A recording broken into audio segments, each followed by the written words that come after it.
48 hours to build a game. That's what game developers usually face whenever they enter a game jam. If you've never been on a game jam, it's just an event where you have a limited amount of time to create a game. It's actually a great experience. This time around, I decided to participate in the Global Game Jam.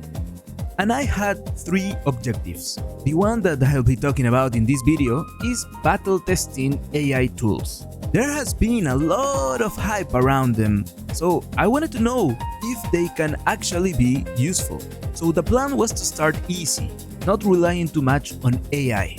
I wanted to start like this because the last time I was using AI for something Unreal related, the tool had a real hard time structuring the project. So that's why the level of trust on the AI tools were really low.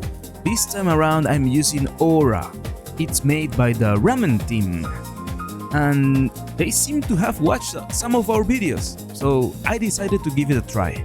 So I started with light AI usage because of the fear of messing up.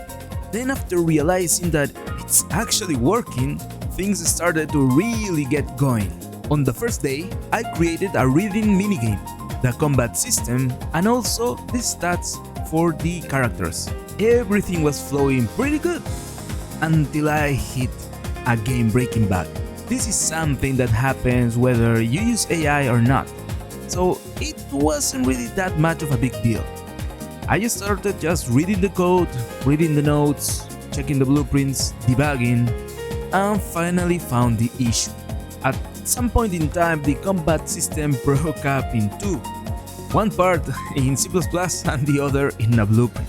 That part I did knew about, I did read the logs, and I accepted the AI solution. But the thing about that was that during runtime, the combat system was getting created 2 times, and that wasn't supposed to happen. Luckily for me, the fix was really simple to do, but I started double checking the code. I realized that some parts were getting duplicated, and figured out that probably my approach was the wrong one. This tool has the capability to understand the context of your project. So whenever I was telling it to do something in a certain part of the project, it understood that sometimes I wanted the same thing that already existed in another class in this one. So I had to change the approach. Here I remember that Aura just shipped a feature called Plan Mode. By choosing it and giving it enough context, Aura can architect the feature, and you can review the approach that it's taking it and refine it. This sounded like exactly what I was needing for this part of the project, so I started testing that, and that was a game changer. I started getting better results, and after 32 hours in and a deadline to fulfill, the mental fatigue caught up to me. Being tired just meant that I was working slower, I was making silly mistakes, and there was a lot of decision paralysis. This is very common in a game jam, so that's why it's important to pace yourself. At the end, I managed to finish the project. One of the other goals that I wanted to achieve in this project was using 2D, so that was also achieved. So let me tell you about the results. What worked?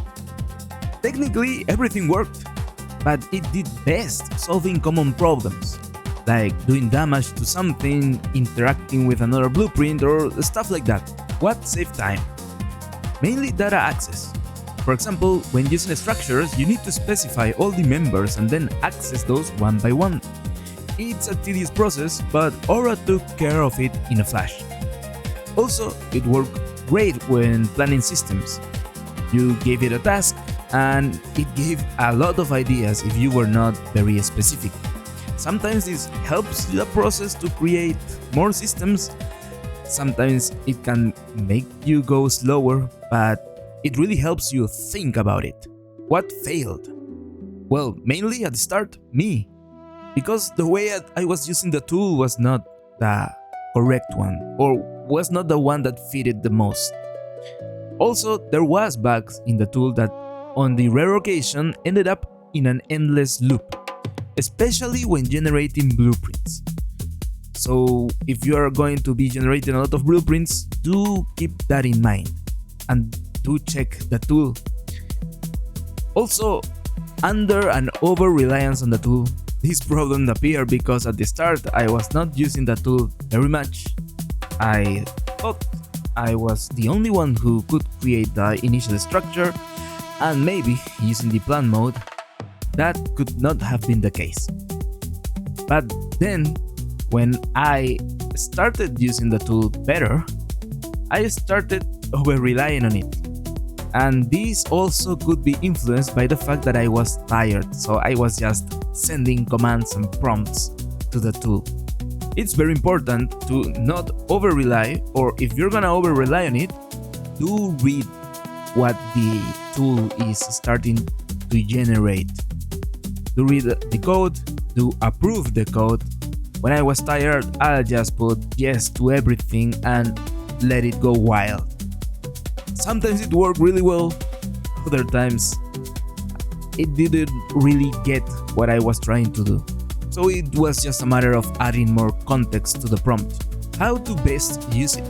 At the end of the day, this is an AI generation tool, so code works better. If you are using C++, it will work better than blueprints. So because of this, a hybrid development environment is encouraged. Also, use the plan mode, it's actually pretty cool. But do not try to plan the whole game. I did other tests on this tool later on. So yeah, it's not a really good idea to plan the whole game, because the longer the plan is, the easier it will be for the AI to get something wrong. You will end up with something that works, but probably it won't be the thing that you want exactly. Things to have in consideration when using it. Source control can save your project. It can save your project if you use AI tools or if you don't use them. But it will let you have the freedom to use any kind of tool, because you don't need to worry on losing progress on your project. Also, don't think that it's going to do everything for you. You really need to do the actual important part. Think about the problem that you want to solve, and then you can actually give enough context for the AI tool to help you. Another thing that I learned was that errors can pile up very easily, so constantly check the work done by the AI. It's very important that you understand what the AI is doing, so you can actually use the results that it's giving you. And well, think more like being a code reviewer instead of a programmer. Sometimes I really love being the programmer. Sometimes when the work is very repetitive, I don't.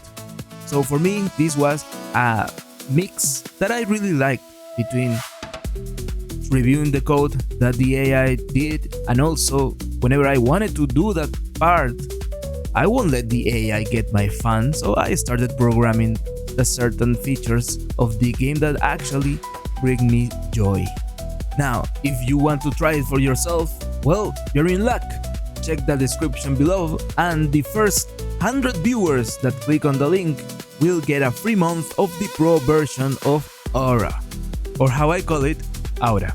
As a final thought, I just wanted to let you know that after doing this experiment, I can safely say that AI won't replace developers. And if used properly, during crunch time, which is very common in the gaming industry, it might just be the teammate that helps you cross the finish line. So understanding how to use these tools will be very important for the future, because I don't see them going away anytime soon. And with that, I hope that this video was interesting for you, and I'll see you in the next one.